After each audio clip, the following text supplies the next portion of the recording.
집에 들어가사 그의 장모가 열병으로 앓아 누운 것을 보시고 그의 손을 만지시니 열병이 떠나가고 여인이 일어나서 예수께 수종들더라. 저물매 사람들이 귀신 들린 자를 많이 데리고 예수께 오거늘 예수께서 말씀으로 귀신들을 쫓아내시고 병든 자들을 다 고치시니 이는 선지자 이사야를 통하여 하신 말씀에 우리에게 이런 것을 친히 담당하시고 병을 짊어지셨구나 하고 이르려 하심이더라. 다음 읽겠습니다. 배에 오르심에 제자들이 따랐더니 바다에 큰 놀이 일어나 배가 물결을 덮이게 되었을 때 예수께서는 주무시는지라. 그 제자들이 나와 깨우며 이르되 주여 구원하소서 우리가 죽겠나이다. 예수께서 이르시되 어찌하여 무서워하느냐 믿음이 작은 자들아 하시고 곧 일어나사 바람과 바다를 꾸짖으시니 아주 잔잔하게 되거늘 그 사람들이 놀랍게 여겨 이르되 이가 어떠한 사람이기에 바람과 바다도 순종하는가 하더라. 아멘. 18절부터 22절은 지난주 설교 본문이었습니다. 제자가 되어 따르는 삶. 창립 기념일에 그 본문이 더 어울리다 해서 한 가운데 한 토막을 순서대로 나가다 빼서 제가 설교를 했고 오늘 앞뒤로 설교를 하겠습니다. 오늘 설교는 그래서 세 가지 이야기로 구성되어 있습니다. 14절, 15절을 한번 눈으로 봐주십시오. 예수님께서 베드로의 집에 들어가서 장모가 열방으로 앓아 누운 것을 보시고 베드로의 장모 그 손을 만지시니 열병이 떠나가고 여인이 일어나서 예수께 수종들더라. 1963년에 이스라엘 땅에서 고고학자들이 땅을 발굴했습니다. 1963년 안 태어나신 분들도 많으시죠? 근데 그때 뭐를 발견했냐면 서기 63년경에 지은 집으로 추정되는 집을 하나 발견해냈는데 그 유물들과 고고학적 증거들을 찾아보니까 그 집이 누구였냐?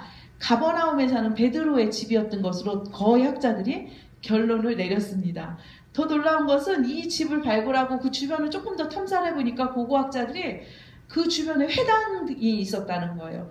이 회당이 있었다는 것은 뭐냐면 누가복음과 마가복음에 보면은 이 베드로의 집 근처에 회당이 있었다는 이야기가 나오거든요.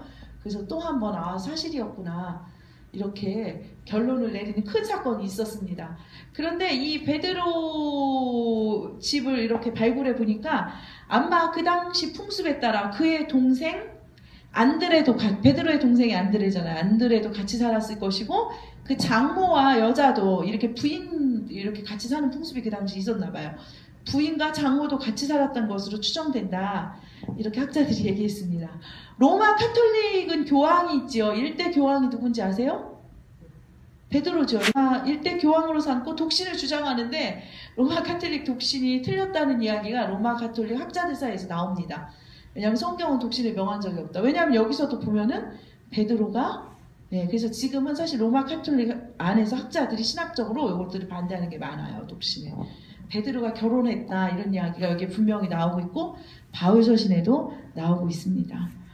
이제 예수님께서 앞서서 치유를 많이 하셨는데 하나의 치유가 나타날 때마다 하나의 새로운 역사를 쓰는 일이 생깁니다. 예수님이 문둥병자를 만지셨을 때 무슨 역사가 일어났어요? 당시 율법이 금하던 정결례식, 부정례식을 깼어요. 예수님께서. 그 문둥병자 만지면 더러워지는 거예요. 의식적으로. 그런데 예수님은 뭐냐? 내가 저 문둥병자 때문에 더러워지는 게 아니라 저 사람이 나 때문에 깨끗해지는 거다. 거꾸로 해석을 해내셨죠. 그리고 백부장을 만나시고 고치셨어요. 이건 뭐냐? 인종을 넘어서시고 공간을 넘어서셔서 치유를 보이셨습니다. 오늘 이 여인의 치유는 성적인 장벽을 넘어섰다는 거예요. 기독교가 들어서 제일 많이 혜택을 본 사람이 누군지 아세요? 사실 여자들이에요. 여자들.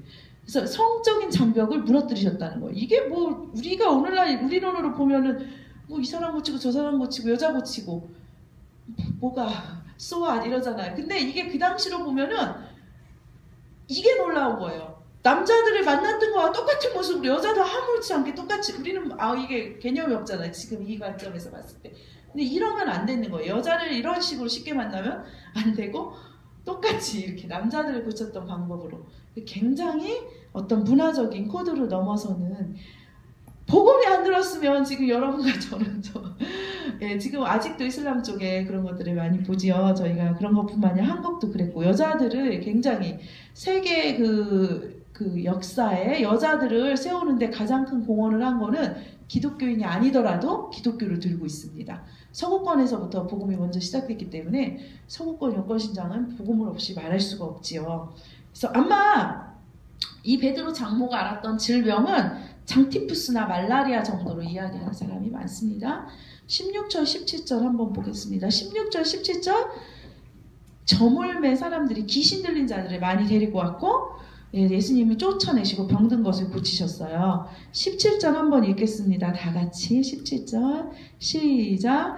이는 선지자 이사야를 통하여 하신 말씀에 우리의 연약한 것을 친히 담당하시고 병을 짊어지셨다 함을 이루려 하십니다. 네, 아멘. 저물매가 왜 저물매냐면 이 당시 그 하루가 저물면서 시작되는 습관이 있었어요.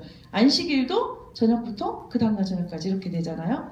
그러니까 이 사람들이 예수님께서 영육간의 치료를 많이 하셨는데 두 가지 눈여겨볼 게 있습니다. 첫 번째는 무엇이냐면 예수님께서 16절에 보면 말씀으로 고치셨다라는 거예요.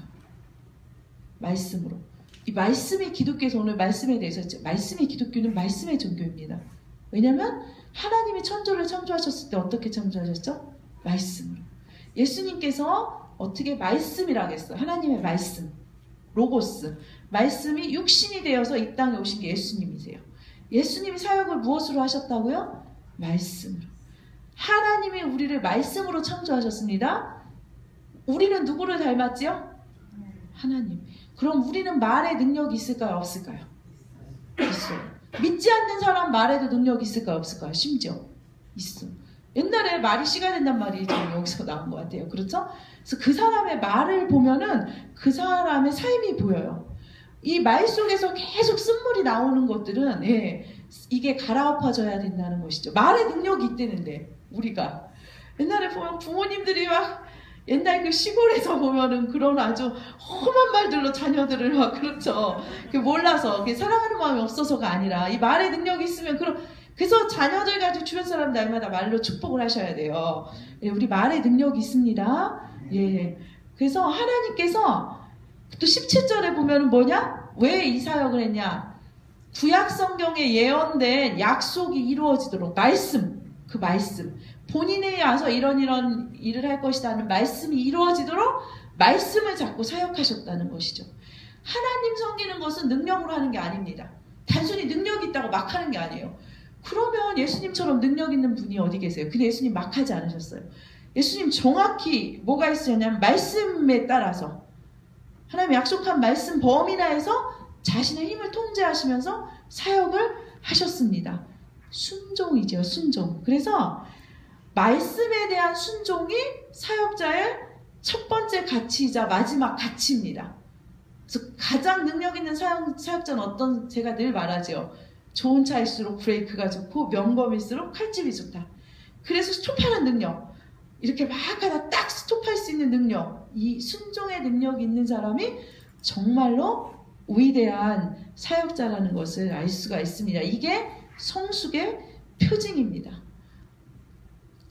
두 번째로 예수님께서 어떻게 사역을 고치셨냐? 병을 짊어지셨다는 거예요. 예수님은 그냥 손 하나 까딱 안고 그냥 가볍게 그래 나으세요. 이게 아니라 나중에 보면 십자가를 지시는 방법으로 하나님께서 그 인류의 고통을 예수 그리스도께서 안고 가실 수 있는 방법으로 그 만들어낸 고한 규칙에 따라서 그렇게 예수님께서 우리 삶의 공고함의 짐을 지셨다는 그러한 것을 알 수 있습니다. 예수님께서 영육간의 고통을 고치셨습니다. 제가 오늘 귀신 얘기를 좀 하려고 합니다. 21세기에 귀신 얘기를 제가 귀신이 있습니까? 없습니까? 예, 성령님이 계세요? 안 계세요? 성령님이 계신 걸 믿으면 귀신도 믿어야 합니다. 귀신이 있어요. 제가 목사로 사역하면서 제가 나름 지성을 가리키는 장신대를 나왔는데 목회 현장에 나와서 진짜 새로운 것들을 많이 봅니다. 이렇게 예, 영적 사역만큼 귀신도 분명하게 존재한다는 것입니다. 귀신에 대해서는요 잘 태도를 취하셔야 돼요. 우습게 여기셔도 안 되고 과도하게 힘을 실어주셔도 안 돼요. 귀신이 어딨어? 이러는 분들도 그 확 넘어갑니다. 근데 막 이게 사단이 역사하면 너무 두려웠고 사로잡으면 그런 분들은 또 밥이 됩니다. 예, 귀신은 확실히 우리보다 능력이 있을 때도 많아요. 하지만 십자가의 능력으로 우리가 이길 수 있다. 이 태도가 가장 강력한 태도예요. 이번 한 주간만이에요. 한 3번 정도 악한 영의 존재에 대해서 느꼈습니다. 제가 이제 나눌게요. 이제 한 분이 이번 주에 제가 만났던 한 분이 자기가 7, 8살 때 만났던 귀신에 대해서 계속 이야기를 했어요. 제가 놀이터만 가면은 한쪽 구석에 어떤 언니가 서 있었다라는 거예요. 그래가지고 자기가 이렇게 말했대요. 언니, 같이 노는 친구들한테 언니, 저 언니는 왜 맨날 저기에 저렇게 서 있어요? 얼굴도 안 보이는데? 그런데 이 같이 간 사람들이 누가 있다고 하는 거야. 예, 근데 자기는 늘 그게 보였다는 거예요. 이제 또 한 명은 제가 이제 이번 주 어떤 분한테 들었는데, 이제 본인 교회 권사님 손주인데 7, 6살쯤 돼 있는데 똑같은 현상이에요. 똑같은 현상인데 7, 8살짜리가 애가 권사님 손을 잡고 와서 이렇게 말한대요. 할머니, 쟤는 왜 맨날 우리 집에, 우리 방에 왜 와 있어? 이렇게 말한대요. 걔는 제가 만나지 못했기 때문에 어떻게 상담을 좀 해주지 못했고, 이렇게 하라, 이렇게 좋지만 알려줬어요. 그래서 쟤는 왜 우리 방에 와 있어 맨날? 할머니, 뭐 이렇게 말을 한대요. 꼬마애가. 그게 뭐예요? 그게 뭘까요? 성령은 그런 식으로 나타나지 않죠. 그렇죠. 그래서 제가 앞에 말했던 분, 그 7, 8살 때 귀신을 봤다는 분은 급기야 고등학교 때는 이제 차만 보면 뛰어들고 싶고 물만 보면 달려들어가고 싶고 이제 이렇게 막 이러는데, 그때 하나님께서 만나주셨다는 거예요. 그리고 그 현상이 깨끗이 끊어졌다고 합니다.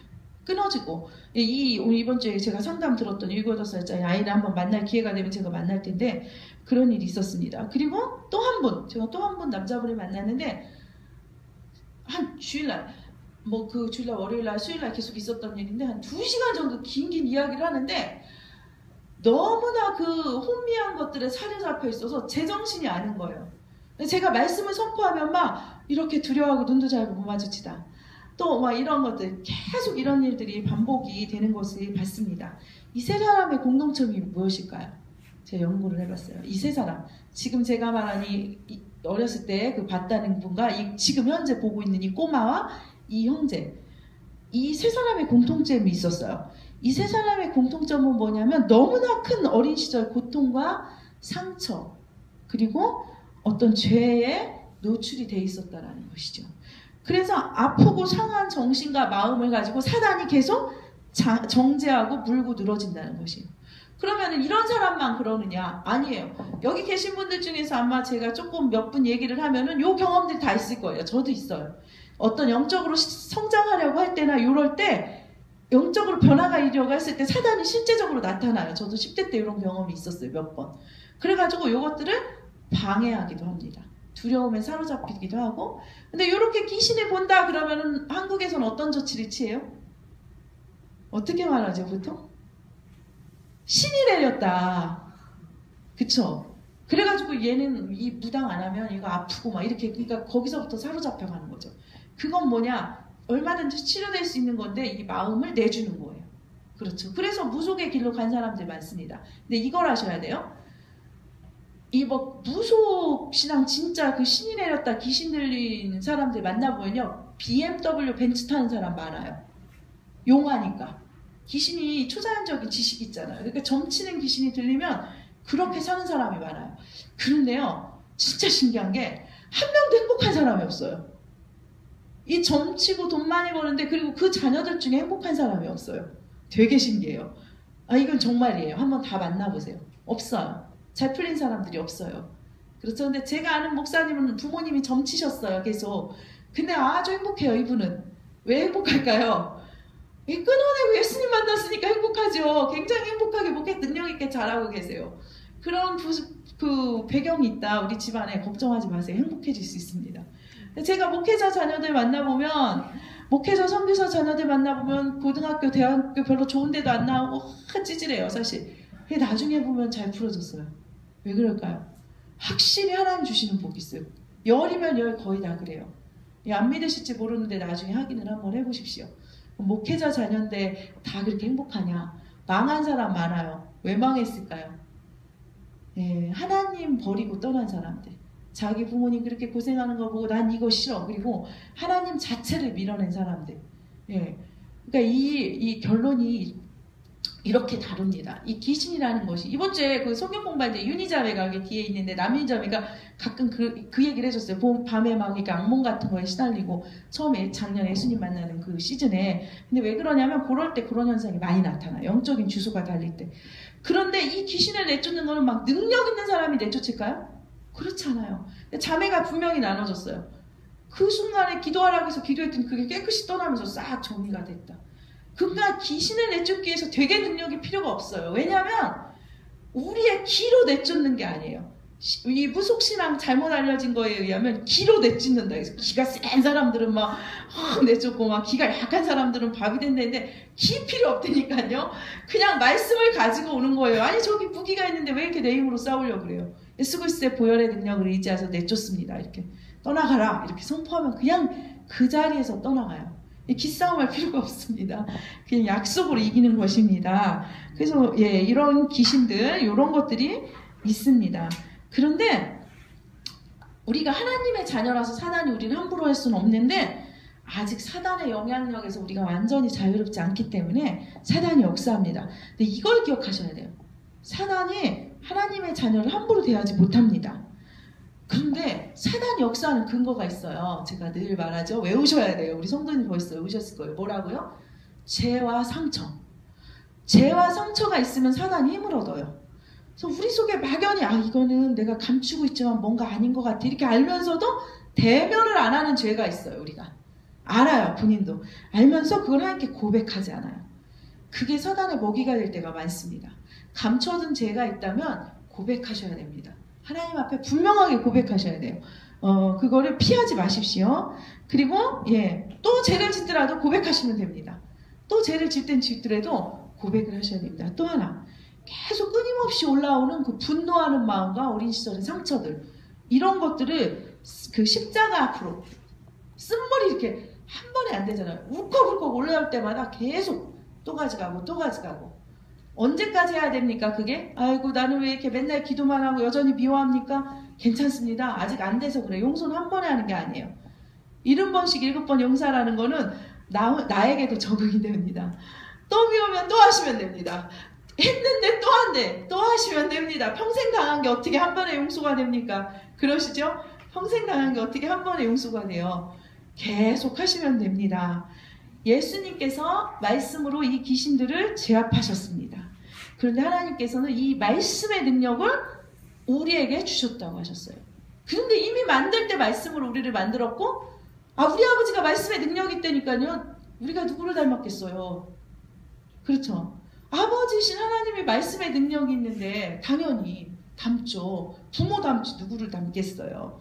그래서 우리가 우리 자신도 마음이 혼미하고 막 우울하고 외롭고 막 이렇게 해결되지 않은 상처가 이렇게 나올 때 우리 마음을 향해서 외쳐야 됩니다. 난 하나님의 자녀다. 사단아 아무 영향력이 없다. 떠나갈지어다. 예수 그리스도의 보혈로 명하노니 내 마음 가운데서 떠나갈지어다. 이것을 외우시기를 원합니다. 너는 아무 능력이 없다. 예수 그리스도 이름으로 떠나갈지어다. 마음을 지키십시오. 자 이제 말씀을 통해서 내가 어떤 존재인지 모를 때 끌려다닌다는 것이죠. 내가 어떤 존재인지 모를 때. 제가 그래서 말씀을 묵상하시고 큐티하시고 잘 들으십시오. 묵상 전체적으로 통독하시고 묵상과 큐티 같은 거죠. 깊게 보시고 기도하시고 찬양하시고 성도의 교제까지 하셔야 됩니다. 이거 흔하죠. 근데 이거 왜 없어요?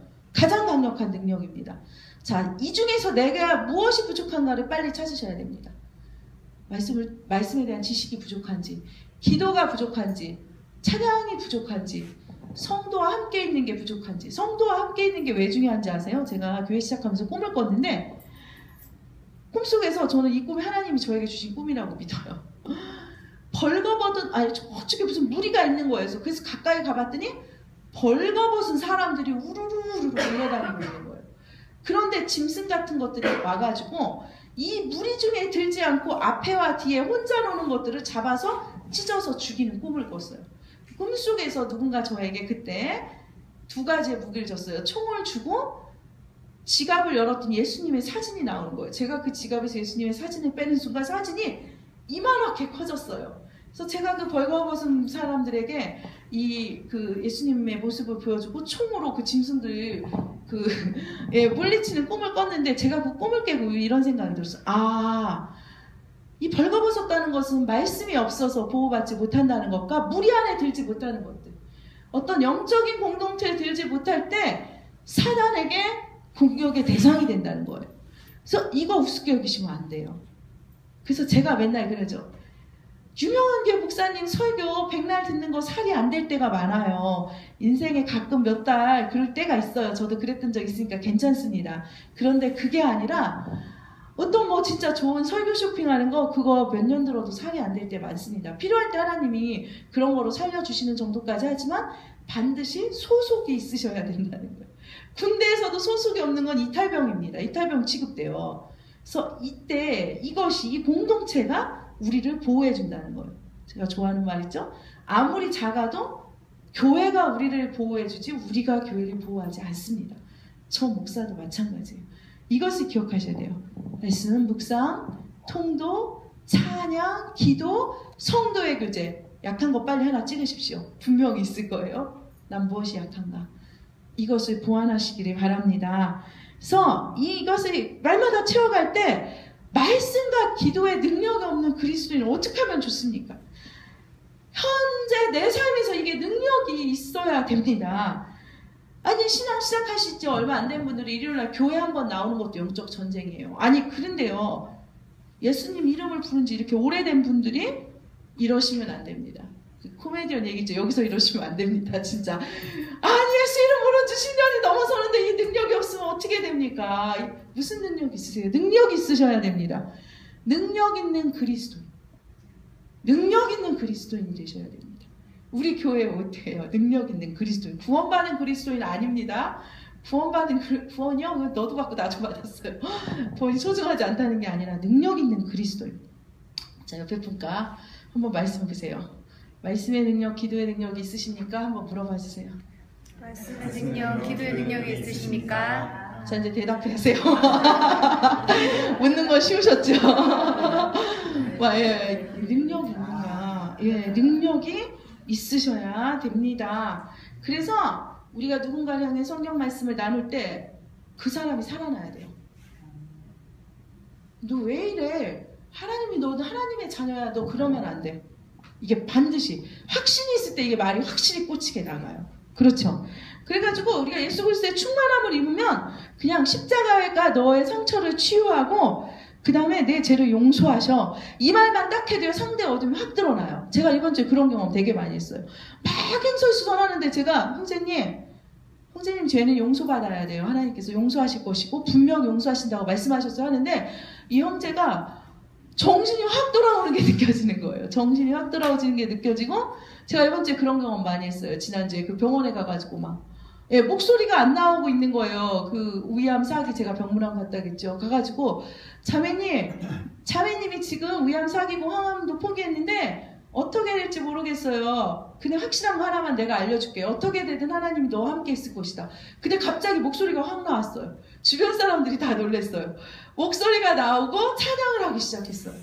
그러니까 이게 무슨 제가 능력이 있어요. 그냥 말씀이 딱 들어가니까 확 살아나는 거예요. 그리고 거기 제 처음 병문안 오셨던 분들이 목사님 저분이 얼굴빛이 갑자기 달라졌어요. 이렇게 깜짝 놀라는 일이 있었어요. 왜 그럴까요? 말씀이 정확하기 때문입니다. 이게 능력이나 은사가 아닙니다. 왜 나는 은사가 없어서 못하는 게 아니라 내 안에 예수의 말씀에 다른 가치들이 많기 때문에 이게 잘 안 드러나는 것입니다. 그래서 이게 점점 예배드리고 기도할 때 뭐로 우리가 이렇게 변해가냐? 특별한 게 아니라니까요. 위에서 말한 거 4개. 말씀 계속 읽고 기도하고 찬양하고 그 다음에 공동체에서 신앙생활하면서 자라가고 요거 계속 반복하면서 불순물들이 빠지면서 넘어지면 또 일어나고 넘어지라고 엎어지는 거죠. 엎어지니까 일어날 수 있고요. 그거 반복하시면 됩니다. 이제 하나 더 말씀을 보도록 하겠습니다. 23절 배에 오르심에 이제 그 귀신 얘기까지 했습니다. 배에 오르심에 제자들이 따랐던 이 앞에는 이제 보면 지난주에 무슨 말씀이었죠? 예수님이 기적 행하는 걸 보고 저도 제자가 되고 싶습니다 이랬다 낙방된 사람이 있었고, 또 한 명 예수님께서 제자가 되라 그러니까 저는 가서 아버지를 장사 지내고 뭐라고 그러니까 너도 낙방. 예, 그래서 부르심을 따르지 못한 사람들을 나눴습니다. 근데 오늘 23절 보십시오. 22절까지 그런 내용이었는데 23절에 딱 들어가니까 뭐예요? 앞에 두 명이 낙오됐는데 그럼에도 불구하고 예수님을 따르는 진짜 제자들이 있음을 보게 되는 것이 운명이 갈리는 거예요. 22절과 23절. 어떤 사람들은 포기하지 못해서 못 따르는데 23절에 딱 들어가면 예수님 배탈 때 딱 따라타는 제자들이 있다라는 것입니다. 예. 그러니까 어떤 사람들은 복음을 듣고 교회를 조금 다니다가 에휴 그저 그러네 저기 이렇게 떠나요. 그런데 어떤 사람들은 어떤 일이 일어나요? 뭔가 있네? 배를 올라탄다는 것입니다. 그래서 삶에서 어떤 한 발자국을 내딛는가에 따라서 어떤 생각을 하는가에 따라서 평생이 달라진다는 것입니다. 죽음 평생만 달라지면 괜찮아요. 영원히 달라집니다. 죽음 이후의 삶이 달라진다는 것입니다. 생각을 조심하셔야 됩니다. 생각을 통해서 부정적인 생각, 신앙을 버리는 생각이 들어올 때 이걸 한번 탁 잡으면요. 그쪽으로 급물살을 타고 가요. 결과가 달라진다는 것이죠. 옛날에 각선희 목사님이 그랬어요. 6.25 때 피란에 갔는데 그 도망가다 그 팀이 두 개로 분열됐대요. 산 위로 올라갈 것인가 밑으로 내려올 것인가 선택할 수가 없었다는 거예요. 그런데 각선희 목사님인 거예요. 대부분이 산 위로 올라가는 걸 택했대요. 안정되게. 본인은 마음속에 계속 뒤에서 듣고 보면서 밑으로 내려오는 걸 택했다는 거예요. 그런데 나중에 내려와서 보니까 산 위로 올라갔던 사람들이 다 총에 맞아 죽었더라.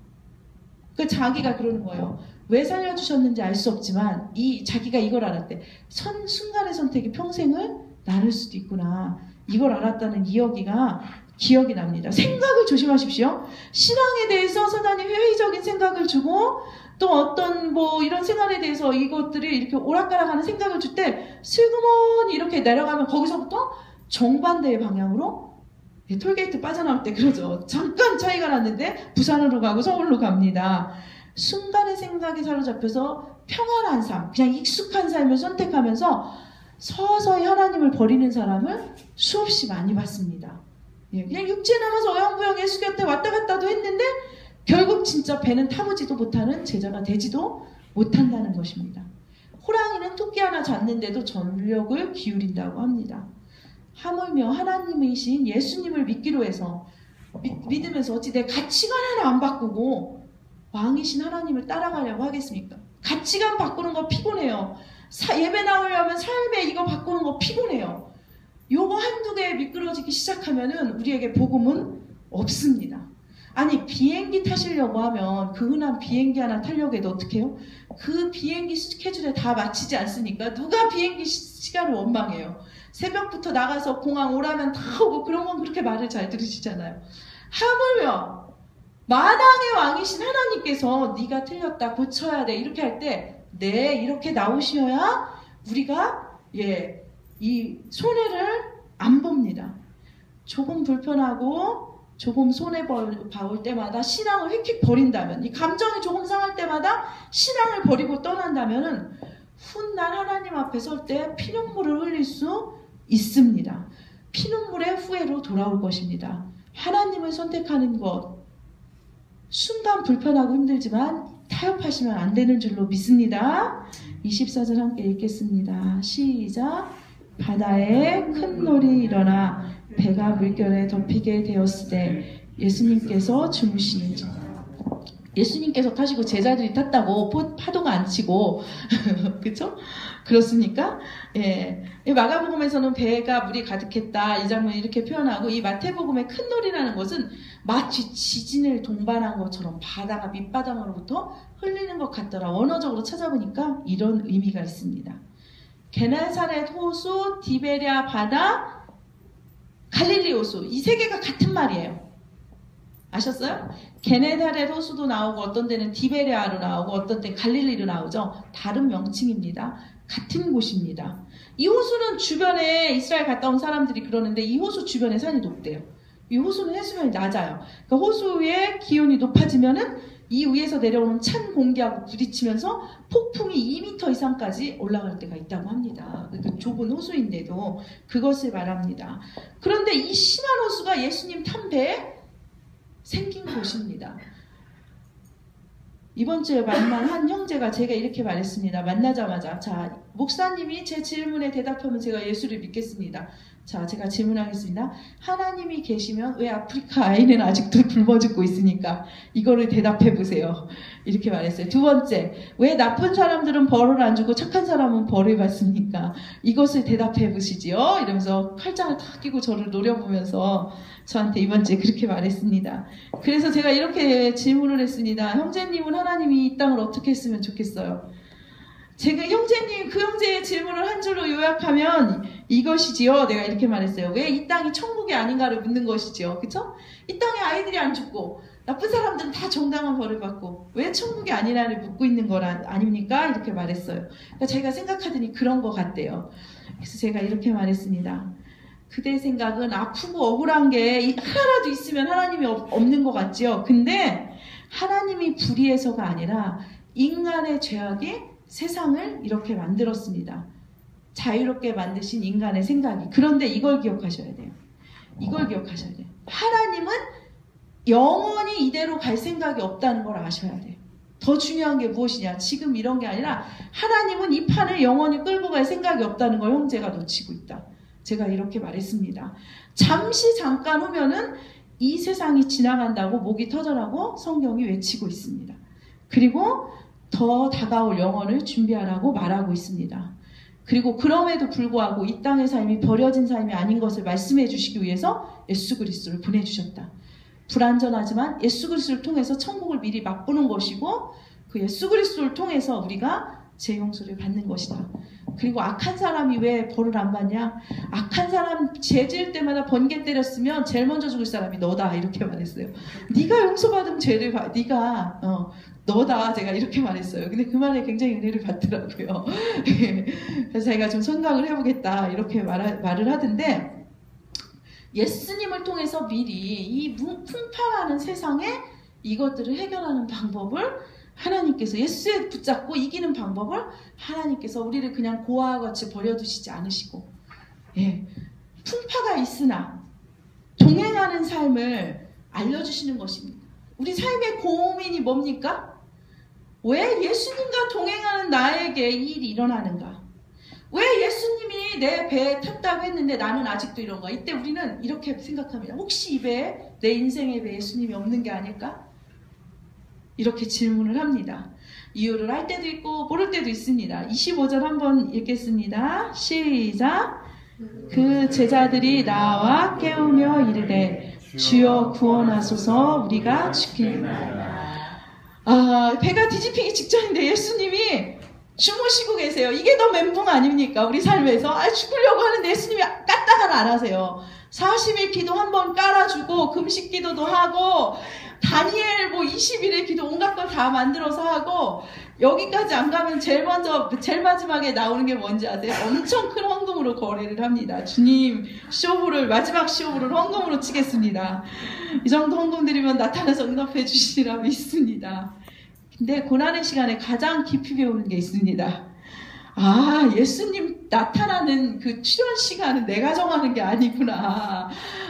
우리는 이게 40일 기도로 저도 힘들다 하면 작정 기도 많이 하라고 그래요. 그런데 우리가 주님 앞에 집중하고 최선을 다해서 주님의 뜻을 구한다는 거지 예수님 출현 시기를 내가 정하는 게 아니라니까요. 이걸 배워야 되네요. 이 사람 뱃사람들 아닙니까? 이분들이 예수님을 깨우면서 죽겠습니다라고 할 때는 뭐냐면 전문가들이 이 사람들 이 바다에서 잔뼈가 굵은 사람들이에요. 전문가인 자기들이 할 수 있는 방법을 다 알고 넘어섰다는 것입니다. 기록에 보면은 일반 문서 기록에 보면은 예수님이 외모가 호리호리했대요. 그러니까 예수님을 깨우면서 물퍼내려고 깨우는 게 아니에요. 지금 예수님 직업이 뭐예요? 목수예요. 뱃사람들이 목수를 하드게 이때 도움이 안 되는 사람들이 분이 예수예요. 체격도 작고 목수예요. 그렇죠? 그런데 이미 자기들이 할 수 있는 거 다 했을 거예요. 던질 수 있는 거 다 던졌고 닷도 잡고 있고 붙들어 맬 거 다 뱉고 근데 이제 죽을 때가 되니까 예수님도 있었지 이게 생각이 나는 거예요. 아니 근데 예수님은 왜 이때까지 안 깨고 계셨을까요? 예수님이 보면은 굉장히 피곤하신 삶이 살았던 것 같아요. 성경에 보면 밥 먹을 겨를도 없었다, 피곤했다 이런 표현이 되게 자주 나와요. 계속 사람들을 고치시니까 아마 그런 것도 짐작해 볼 수 있습니다. 고통인 이유는 뭔지 아세요? 내가 당했기 때문입니다. 그쵸?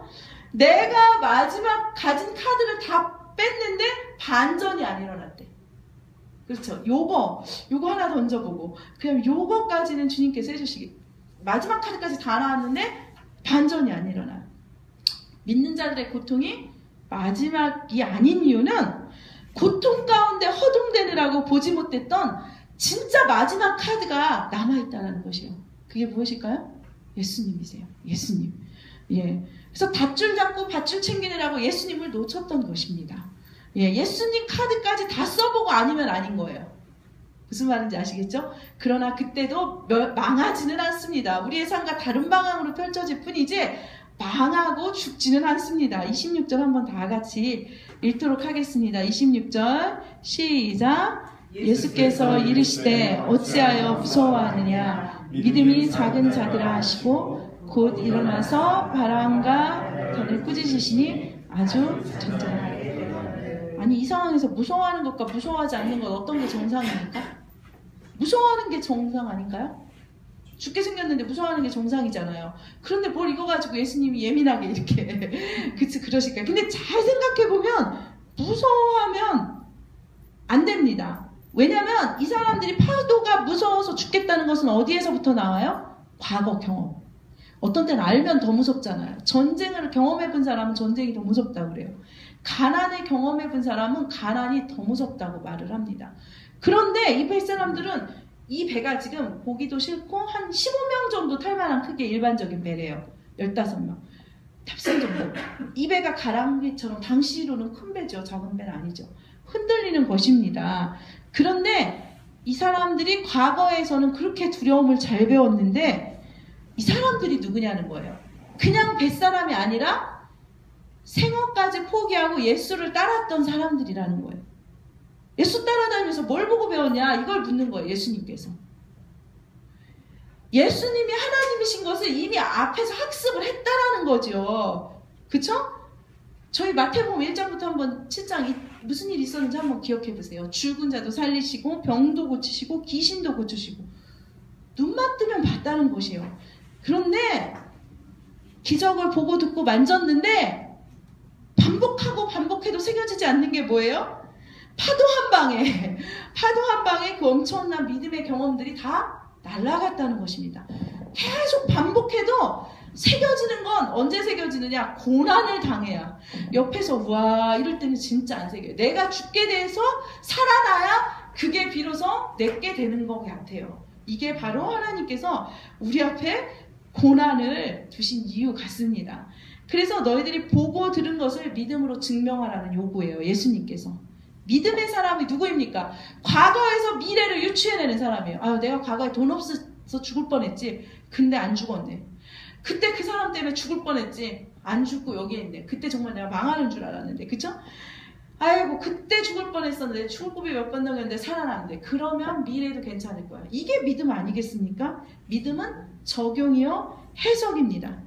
이런 상황 이런 사람, 이런 일 처음이라고 두려워하지 마십시오. 두려움은 모양만 바꿔서 계속 나타나는 거지 똑같습니다. 돈 문제에서 건강 문제로, 건강 문제에서 관계 문제로 이렇게 저렇게 모양만 바꿔서 나타납니다. 예수님께서 바람과 바다를 꾸짖으셨다는 것은 병을 꾸짖고 귀신을 꾸짖었던 것과 동일하게 해결할 능력이 있다는 거예요. 병과 바람을 꾸짖었을 때, 병과 귀신을 꾸짖었을 때 나은 것처럼 예수님이 바람을 꾸짖었을 때 나으실 수 있습니다. 문제 앞에서 패배할까봐 두려워하지 마시고 예수 그리스도를 깨우시면 됩니다. 예수님께서 어떻게 이 문제를 해결하실까 한번 구경해 보십시오. 예. 때때로 우리가 정한 기한을 넘길지라도 그분이 나타나면 죽일 것 같은 파도가 아주 잠잠하게 변하게 됩니다. 그런데 우리가 왜 승리를 못하느냐? 제가 늘 말하는 거죠. 하나님은 창의적인 분이시라고요. 우리는 해결 방법이 이때 3개밖에 없어요. 요때까지 돈을 주시든지, 요때까지 이렇게 해주시든지, 요때까지 사람이 포기하든지. 근데 하나님은 나타나실 때 어떻게 하신다고요? 상상도 하지 못한 첫 번째 방법이 있다니까요. 이 3개가 다 무너지고 나면 나타나는 하나님의 첫 번째쯤. 우리가 가지고 있는 문제 해결은 한 3개의 방법밖에 없는데 하나님은 첫 번째 창의적인 방법으로 시간이 지난 문제도 살려내시는 것을 많이 봅니다. 아예 끝났다고 포기한 부분이 있으세요? 우리 삶에서? 그 부분은 하나님 그냥 끝났어요. 이제 더 이상 기도하지 않겠습니다. 그 부분 기도하시기 바랍니다. 어떻게 살려냈는지 한번 기대해 보십시오. 27절 마지막으로 같이 읽겠습니다. 시작. 그 사람들이 놀랍게 여겨 이르되 이가 어떠한 사람이기에 바람과 바다로 아멘. 이래서 고난이 필요합니다. 먹고 자고 그렇게 해도 이 고백이 안 나왔는데 이거를 보고 나서 누구시지? 누구시지? 하나님께서 우리 삶에 태풍과 풍랑을 다 앉혀주시는 이유입니다. 저 좋아하는 찬송가 가사 중에 이런 게 있어요. 이 풍랑이나요 더 빨리 갑니다. 풍랑이 일면 배가 빨리 갑니다. 풍랑이 오고 고난이 오면 불순물들이 빨리 제거해집니다. 이게 내가 믿음이 진짜인 줄 알았는데 가짜였네. 어제 윤영란 씨님 또 이런 거 하나 나눠주셨어요. 구정 때 이런 걸 겪으면서 나는 이런 욕심 없는 줄 알았는데 목사님 당하보니까 또 이게 확 나오더라. 얼마나 감사한지요. 정말 이런 고백들이 날마다 우리 삶의 고백입니다. 이게 그래서 주님이 당하게 하시는 것 같습니다. 내 삶의 한가운데, 내 배 한가운데 예수님이 타신 것을 기억하셔야 합니다. 사랑하는 성도님들이 따라해 보십시오. 고난당해서 죽는 사람은 없습니다. 고난당해서 죽는 사람은 없습니다. 하나님을 믿지 않아서 죽습니다. 하나님을 믿지 않아서 죽습니다. 우리에게 고난을 면제해 주신다고 약속하시지 않았습니다. 그러나 고난 가운데 내가 너와 함께 하겠다 약속하셨습니다. 고난 앞에서 예수 그리스도를 흔들어 깨울 수 있는 그러한 믿음이 우리 가운데 있기를 원합니다. 아멘.